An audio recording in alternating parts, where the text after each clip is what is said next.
नमस्कार। आपका अखबार के YouTube चैनल पर आपका स्वागत है। मैं हूं प्रदीप सिंह।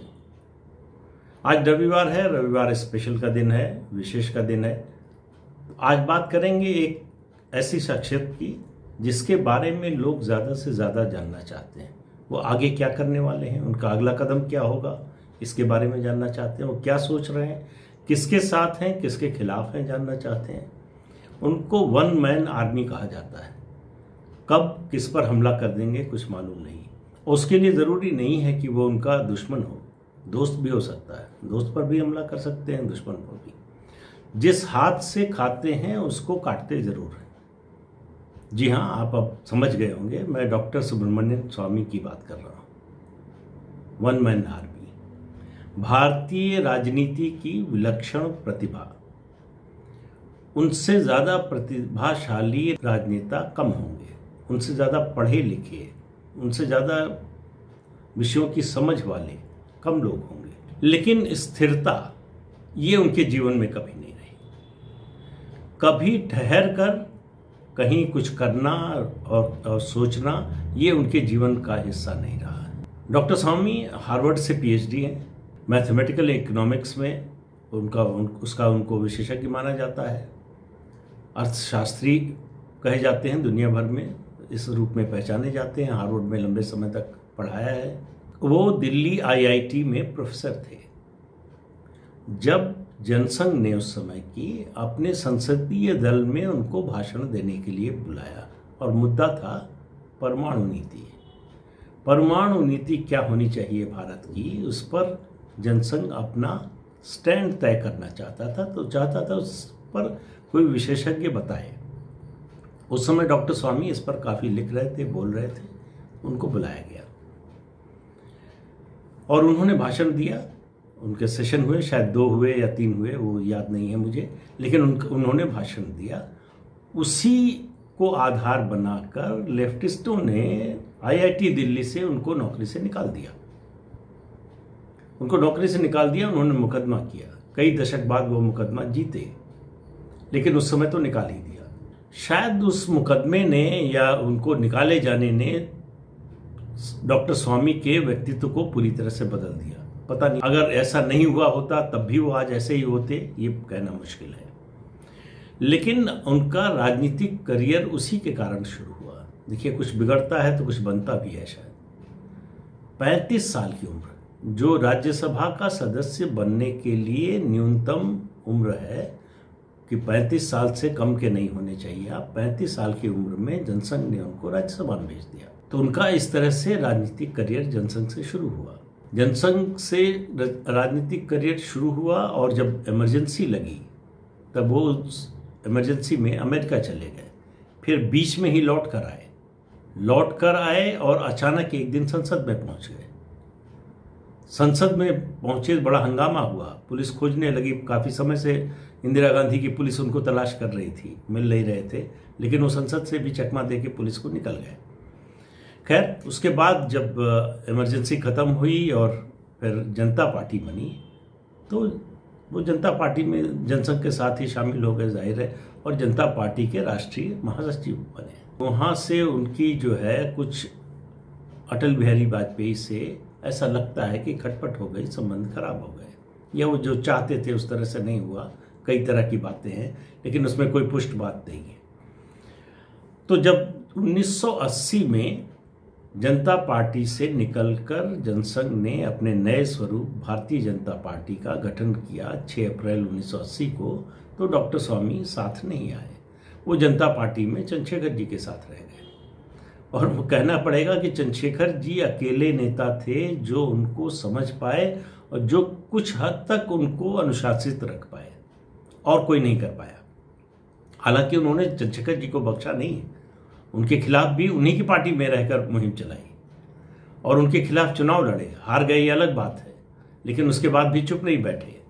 उसके बाद उन्होंने, अब आप कल्पना कीजिए कि कोई इस तरह का काम कर सकता है। उन्होंने अपनी ही पार्टी के मुख्यमंत्री, जो शायद मुझे जहाँ तक याद है कि शायद एकमात्र मुख्यमंत्री जनता पार्टी के उस समय थे, रामकृष्ण हेगड़े, कर्नाटक में, उनके खिलाफ फ़ोन टैपिंग का मामला उठाया और उनकी सरकार चली गई। रामकृष्ण हेगड़े का राजनीतिक करियर खत्म हो गया।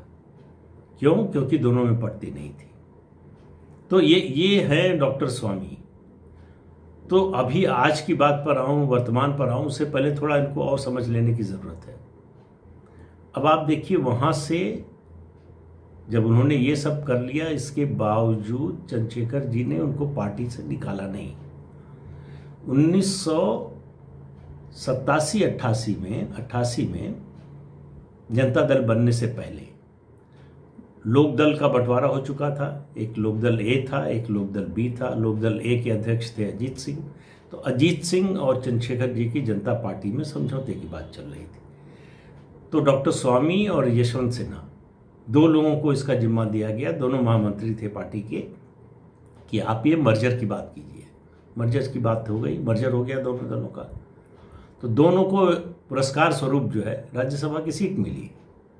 फिर से डॉक्टर स्वामी राज्यसभा में पहुंच गए, और राज्यसभा में पहुंच गए। उसके बाद फिर 1989 में सरकार बन गई वीपी सिंह की, लेकिन वो चंद्रशेखर के धड़े में थे, उनके साथ थे, इसलिए वीपी सिंह के खिलाफ थे।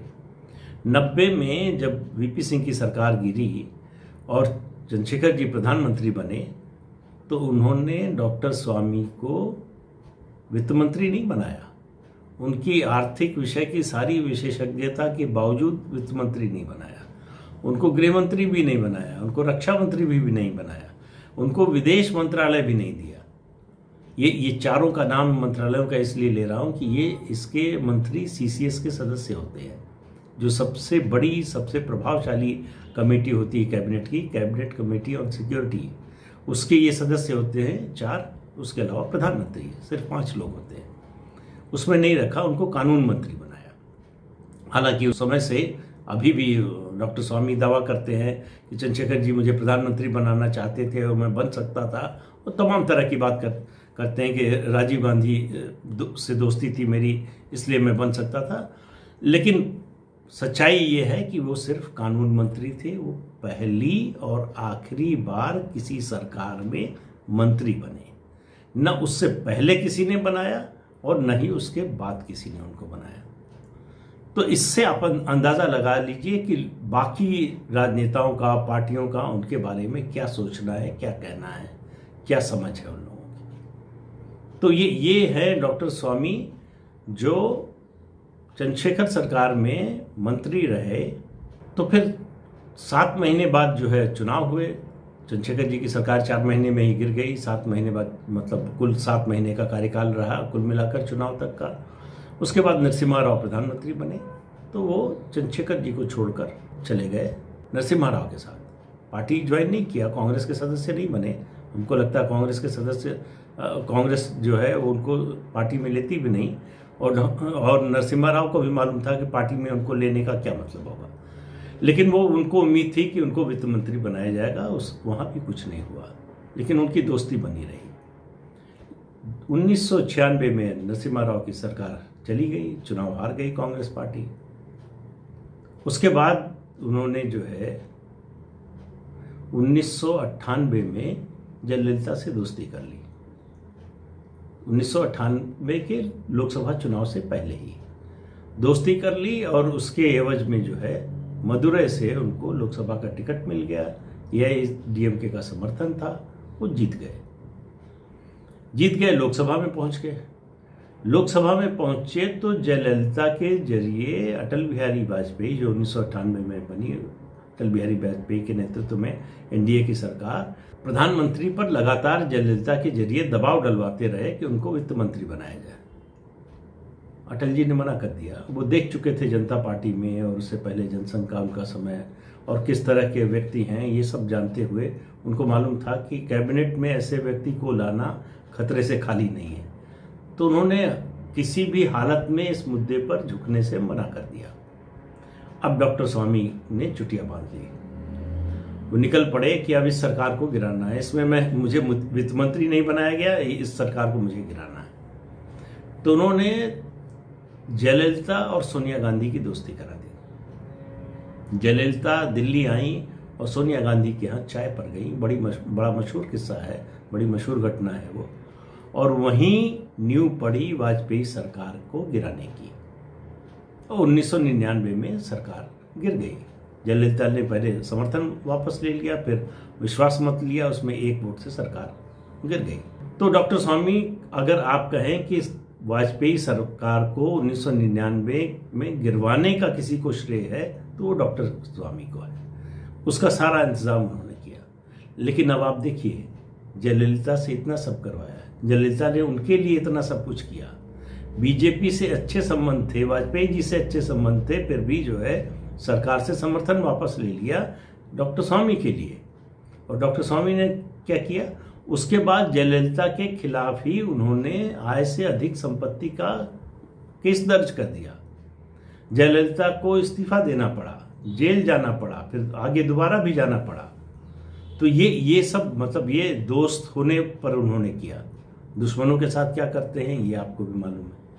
तो कोई ऐसा सगा नहीं जिसको हमने ठगा नहीं, ये उक्ति तो जरूर उन पर फिट बैठती है, लेकिन उसके अलावा कोई और मुहावरा बनाना पड़ेगा उनके लिए, क्योंकि जो सगा नहीं है उसको भी ठगते हैं, और जो सगा है उसको तो जरूर ठगते हैं। अब चूंकि वहां से मामला बिगड़ गया था तो वो अपने लिए नई जगह तलाशते रहे।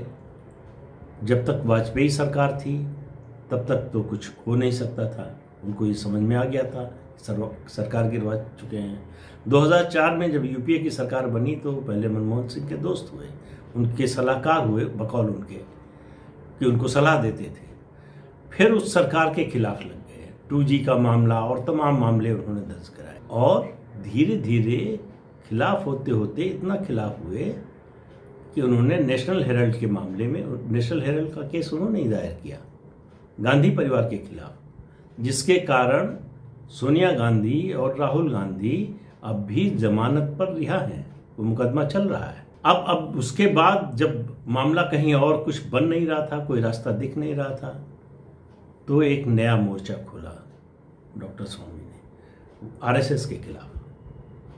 जिस जनसंघ ने 35 साल की उम्र में उनको राज्यसभा में भेजा था, उनका राजनीतिक जीवन शुरू करवाया था, उसके खिलाफ, आरएसएस के खिलाफ वो कहाँ तक गए? केवल आलोचना निंदा की बात नहीं है, उन्होंने कहा ये तो आतंकवादी संगठन है, इसके पदाधिकारियों को टाडा में गिरफ्तार कर लिया जाना चाहिए, जेल भेज देना चाहिए। वहां से उन्होंने शुरू किया और तमाम तरह के आरोप लगाए। उस समय के सरसंघ चालक जो है के.एस. सुदर्शन, उनके खिलाफ आरोप लगाए, और पूरा एक तरह से अभियान उन्होंने आरएसएस के खिलाफ शुरू कर दिया। उसके बाद फिर उन्होंने देखा कि आरएसएस का प्रभाव बढ़ रहा है, बीजेपी का विस्तार हो रहा है, तो उनको लगा कि ये दांव उल्टा पड़ गया। तो धीरे धीरे वो उन्होंने आरएसएस के करीब आने की कोशिश की, बहुत से काम किए आरएसएस के लिए कि उनकी विश्वसनीयता फिर से बन जाए, और फिर पूरा 360 डिग्री घूमे और आरएसएस के सबसे बड़े समर्थक बन गए। कई भारतीय जनता पार्टी के नेताओं से भी ज़्यादा संघ में उनकी सुनी जाने लगी, उनका प्रभाव हो गया। तो इससे अंदाज़ा लगाइए डॉक्टर स्वामी की प्रतिभा का, कि जिसका इतना विरोध किया उसके उतने बड़े समर्थक बन गए, उसके ठीक उलट, और स्वीकार भी हो गए। तो वो लगातार जो है, हालांकि बीजेपी के लोग उनको ज़्यादा अच्छी तरह से समझते थे, क्योंकि बीजेपी के लोग राजनीति करते हैं तो राजनेताओं को अच्छी तरह से समझते हैं, जो भी राजनीतिक दल होता है। उन्होंने कभी पास फटकने नहीं दिया ज़्यादा। 2014 में उन्होंने बड़ी कोशिश की कि उनको नई दिल्ली से लोकसभा का टिकट मिल जाए, नहीं दिया गया। उसके लिए उन्होंने जिम्मेदार ठहराया अरुण जेटली को कि इन्होंने टिकट कटवा दिया, उनके खिलाफ मुहिम शुरू कर दी।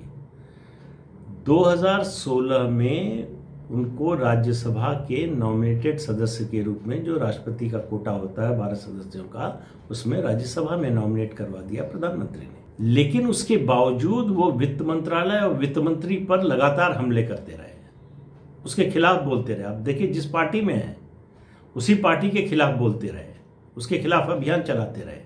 उनके मुताबिक सारी भारत की सारी आर्थिक समस्याओं का हल उनके पास है, उनको वित्त मंत्री बनाइए, सब समस्याएं काफूर हो जाएगी, कुछ समस्या नहीं रह जाएगी, सब ठीक हो जाएगा, ऐसा उनका मानना है। उनके अलावा इस बात को और कोई नहीं मानता। बीजेपी नहीं, बीजेपी के बाहर भी किसी भी दल में।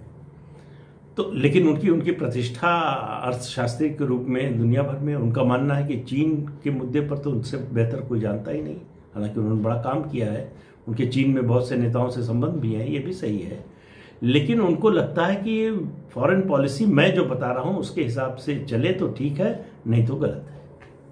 ये जो उनका पूरे जीवन में रहा कि मैं जो कह रहा हूँ उसके हिसाब से आप काम कीजिए, चलिए तो ठीक है, नहीं तो बाकी सब गलत है। ये इसमें कोई बदलाव नहीं आया कभी। तो वो ये कोशिश करते रहे कि किसी भी तरह से उनको वित्त मंत्री बना दिया जाए। उनका मानना है कि वो देश के सबसे अच्छे वित्त मंत्री हैं जो कभी बन नहीं पाया। तो इससे आप अंदाज़ा लगा लीजिए 2019 में के चुनाव के बाद वो धीरे धीरे, जब उनको लगा कि आपकी बार तो जो है अरुण जेटली वित्त मंत्री नहीं बन रहे हैं तो मेरा चांस लग सकता है, तब भी नहीं बने, तो प्रधानमंत्री के खिलाफ हो गए कि मेरे सवालों का जवाब नहीं देते, मेरे पत्र का जवाब नहीं देते, मुझे मिलने का समय नहीं देते, तमाम तरह की बातें करने लगे। धीरे धीरे प्रधानमंत्री के खिलाफ उन्होंने मोर्चा खोल दिया। और उन्होंने मोर्चा खोला किस मुद्दे पर? राम जन्मभूमि के मुद्दे पर। जब सुप्रीम कोर्ट का फैसला आ गया और राम जन्मभूमि पर मंदिर निर्माण का रास्ता प्रशस्त हो गया, प्रधानमंत्री शिलान्यास के लिए जाने वाले थे, तब उन्होंने बयान दिया कि अयोध्या आंदोलन में या राम जन्मभूमि के आंदोलन में या मंदिर निर्माण में तो नरेंद्र मोदी की कोई भूमिका ही नहीं है। उनका क्या योगदान है? योगदान तो मेरा है। क्यों ये कहा? क्योंकि जो कार्यक्रम हो रहा था उसमें कोविड के कारण बहुत कम लोगों को बुलाया गया था, उनको निमंत्रण नहीं मिला था। हो सकता है वैसे भी ना मिलता, लेकिन बहाना उस समय ये था कि बहुत कम लोगों को बुलाया गया, लेकिन उसमें उनका नंबर नहीं आया। करीब 200 लोग बुलाए गए थे। तो ये नाराजगी थी। उनको ये मुगालता था कि राम जन्मभूमि का मुद्दा वो सुलझा सकते हैं, और इस कोशिश में वो इतनी दूर तक गए, लगातार जो है इंटरवीन करने की कोशिश करते रहे। सुप्रीम कोर्ट में मामला था तो वहाँ जाते रहे, और उन्होंने चीफ जस्टिस जब केहर थे तो उनसे कहा कि मैं बातचीत करवा सकता हूँ, संघ मेरे साथ है, संघ और जो है बाबरी मस्जिद एक्शन कमेटी के लोग बातचीत करने को तैयार हैं, बातचीत से जो है हल निकल आएगा। तो उन्होंने कह दिया, कोर्ट में कह दिया कि भाई हम बातचीत के लिए इतना समय देते हैं, अगर बातचीत से हल हो जाए मामला तो बड़ी अच्छी बात है। तो बीजेपी को ये पता लगा कि आरएसएस के बिहाफ पर वहाँ कह के आए हैं, तब वहाँ कहलवाया गया कि भाई इनका आरएसएस से कोई लेना देना नहीं है, इस मुद्दे पर कोई इनको अधिकृत नहीं किया गया है संघ की ओर से कि वो इस मामले में बातचीत करें। तब से वो जो है उस मुद्दे से फिर पीछे हटे, उस मुद्दे से उनको अलग किया गया। वरना उनकी कोशिश ये थी कि चाहे बातचीत से हो या अदालत के फैसले से हो, श्रेय सारा उनको मिले कि देखिए मैंने मंदिर बनवा दिया या मंदिर बनने का रास्ता खोल दिया। तो वो नहीं हुआ। अब आप ध्यान दीजिए आजकल वो किस तरह से बोल रहे हैं, क्या बोल रहे हैं। वो लगातार भाजपा की सरकार और प्रधानमंत्री के खिलाफ बोल रहे हैं। आपने ये नोटिस किया होगा कि पिछले कई महीनों से नेशनल हेराल्ड के बारे में उनका कोई बयान नहीं आया, गांधी परिवार के बारे में उनका कोई बयान नहीं आया। उनके खिलाफ जो डॉक्टर स्वामी सुबह शाम बोलते थे, महीनों से कुछ नहीं बोले। तो ये बदलाव का संकेत है। वैसे कुछ पता नहीं है कि वो किधर जाएंगे, लेकिन एक संकेत जो है वो ये दिखाई दे रहा है। अब आप देखिए कि उनका फ्रस्ट्रेशन देखिए। फ्रस्ट्रेशन किस लिए है कि अप्रैल 2022 में उनकी राज्यसभा की सदस्यता खत्म हो रही है। तो उन्होंने बीच में तंज किया कि मेरी उम्र तो 75 साल के ऊपर हो गई है, बीजेपी चाहे तो मुझे मार्गदर्शक मंडल में भेज दे, मेरी सलाह लेना चाहे तो ले ले, न ले तो भी कोई बात नहीं है। लेकिन उन्होंने ये नहीं कहा कि बीजेपी ने जब उनको राज्यसभा में भेजा था तब भी उनकी उम्र 75 के ऊपर हो गई थी। इस समय वो 82 साल के हैं। तो 75 से कोई मतलब नहीं था। वो उनको बताना था कि देखो मेरा जो है कार्यकाल खत्म हो रहा है, और उनको इस बात का एहसास हो गया है कि पार्टी दोबारा नहीं भेजने वाली। और मुझे नहीं लगता, इसीलिए उनको पार्टी के सदस्य के रूप में नहीं भेजा गया था, नॉमिनेटेड मेंबर के रूप में भेजा गया था कि पार्टी में आ जाएंगे तो फिर वो पता नहीं क्या करेंगे। तो पार्टी में उस तरह से औपचारिक रूप से जो है उनको पदाधिकारी या कुछ नहीं बनाया गया, मंत्री की तो बात ही छोड़ दीजिए। तो जैसे जैसे समय नज़दीक आ रहा है उनका फ्रस्ट्रेशन बढ़ता जा रहा है, तो उनके लड़ाई करने का स्तर भी गिरता जा रहा है। उन्होंने हमला कुछ मतलब पिछले साल बोला अमित मालवीय के खिलाफ। अमित मालवीय जो भारतीय जनता पार्टी की जो आईटी सेल है उसके प्रमुख है, उन पर हमला किया कि ये एक फेक अकाउंट से मेरे ऊपर हमला करवा रहे हैं, और पार्टी अध्यक्ष जेपी नड्डा को चेतावनी देते हुए कहा कि 7 दिन के अंदर इनको हटा दीजिए, नहीं तो मैं मान लूंगा कि पार्टी मुझे डिफेंड नहीं करना चाहती और मैं अपने तरीके से अपने को डिफेंड करूंगा। पार्टी ने नहीं सुनी। जेपी नड्डा के अध्यक्ष बनने के बाद जब पुनर्गठन हुआ पूरे संगठन का, तो उसमें अमित मालवीय को फिर से आईटी सेल की जिम्मेदारी मिल गई। तो ये पार्टी का जवाब था डॉक्टर स्वामी को। उनको समझ में आ जाना चाहिए था, चुप हो जाना चाहिए था, लेकिन अब देखिए उससे भी नीचे आ गए।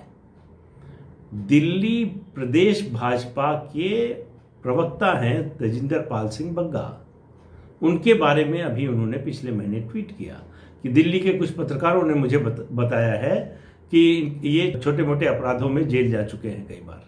बग्गा ने उनको तुरंत जो है ट्वीट किया और जवाब दिया कि अगर 48 घंटे के अंदर आप बताइए कि मैं कब जेल गया, किस आरोप में गया, जिस मंदिर मार्ग थाने की आप बात कर रहे हैं वहाँ से आप फ़ोन करके पूछिए, बताइए मुझे, नहीं तो मैं आपके खिलाफ मुकदमा करूँगा। 48 घंटे बीत गए, कोई जवाब नहीं आया। बग्गा ने जो है उनके खिलाफ डिफेमेशन का नोटिस भेजा और कहा कि 7 दिन के अंदर माफ़ी मांगिए या प्रमाण दीजिए, नहीं तो मुकदमा झेलिए। ये 1 अक्टूबर की बात है। तो इससे आप अंदाज़ा लगा लीजिए कि डॉक्टर स्वामी के फ्रस्ट्रेशन का लेवल किस तरह से बढ़ रहा है, और जैसे जैसे अप्रैल 2022 नज़दीक आ रही है ये बढ़ता जाएगा। तो इतना तो आप तय मानकर चलिए कि अब वो बीजेपी और प्रधानमंत्री के खिलाफ मोर्चा खोलने वाले हैं। किसके साथ जाएंगे ये पता नहीं। हल्का सा इशारा तो है कि कांग्रेस की तरफ जा सकते हैं, लेकिन कांग्रेस में स्वागत होगा, कांग्रेस में मतलब पार्टी में तो नहीं लेगा, मुझे नहीं लगता कोई, लेकिन साथ जिस तरह से उन्होंने 1998 में जो है 99 में सरकार गिरवाई थी सोनिया गांधी से मिलकर, उनका बड़ा दावा रहता है कि राजीव गांधी से बड़ी अच्छी दोस्ती थी, और उस समय सोनिया गांधी से भी दोस्ती हो गई थी। हालांकि उन्होंने अभी सोनिया गांधी और राहुल गांधी, मैंने जैसे पहले बताया, अभी जमानत पर रिहा हैं नेशनल हेराल्ड के केस में। तो क्यों कांग्रेस उनको अपने नज़दीक आने देगी पता नहीं, लेकिन कई बार होता है कि दुश्मन का दुश्मन दोस्त होता है। लेकिन डॉक्टर स्वामी तो किसके दुश्मन है, किसके दोस्त हैं, कब दुश्मन से दोस्त बन जाएंगे कुछ पता नहीं होता है। तो देखते रहिए। 22 अप्रैल 2022 जैसे जैसे नज़दीक आ रही है, डॉक्टर स्वामी का आप देखिएगा ब्लड प्रेशर पारा जो है बढ़ता जाएगा।